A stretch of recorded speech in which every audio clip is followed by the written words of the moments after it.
안녕하세요, 여러분. Hello, everyone. In this video, we're going to talk about the Korean verbs. First, all Korean verbs dictionary form ends with 다. Second, it comes at the end of the sentence. Third, Korean verbs does not change the forms, depends on the person, meaning whether the subject is I or she, the verbs do not change.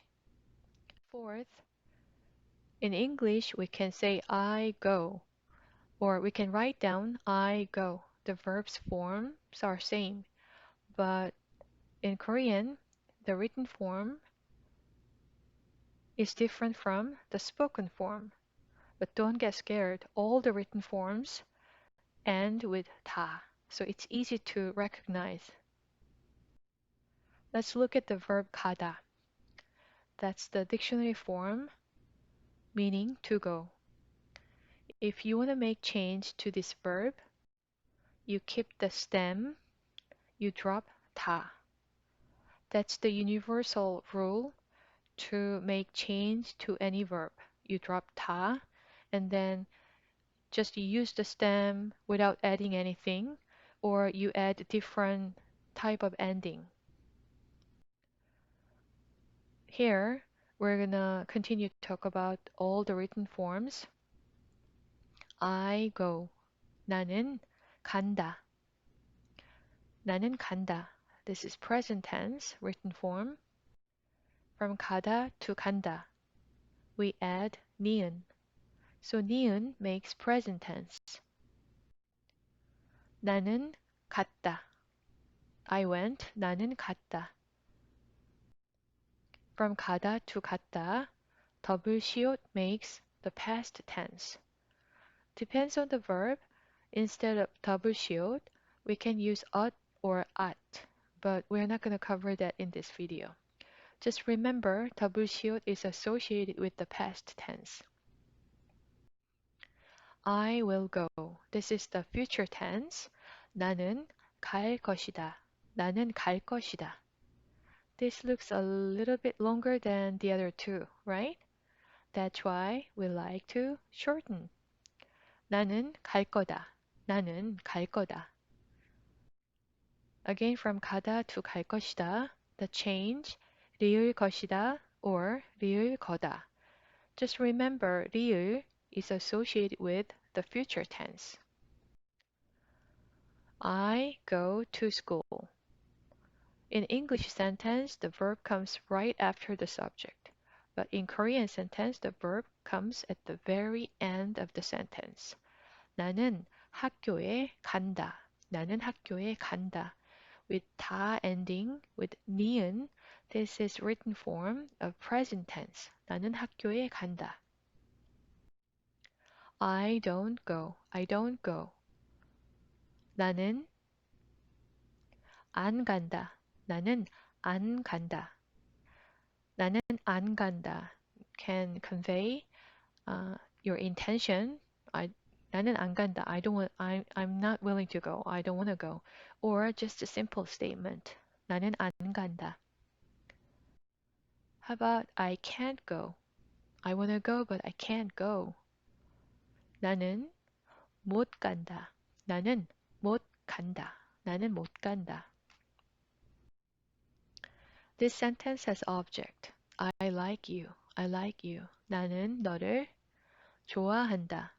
Again with 니은 and 다 ending, this is written form, present tense, but I suggest we change the ending to the spoken form because you don't want to write down this on your journal. You want to say that to the person you like, right? 나는 너를 좋아해. 나는 너를 좋아해. 나는 너를 좋아해. Often Koreans drop the subject. So you can say 너를 좋아해. 너를 좋아해. I like you. Subject, verb, object in English sentence. But again, in Korean sentence, the verb goes to the end of the sentence. Let's see. 나는 subject, 너를 object, 좋아해, the verb. Again, in English sentence, I like you.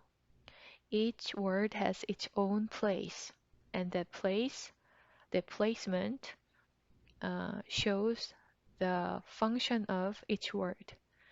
Unlike English, Korean word has a little something attached to it.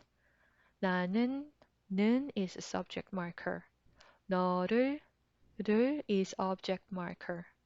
좋아해, 해 is verb casual ending, casual form of conversational verb ending. So, because of the function particle, uh, even though we change the word order in Korean sentence, um, it's 100% communicable. In summary, all Korean verbs dictionary form ends with 다. And from the dictionary form, you can make change to written form if you're gonna use the verb uh, in writing, and all the written form ends with 다.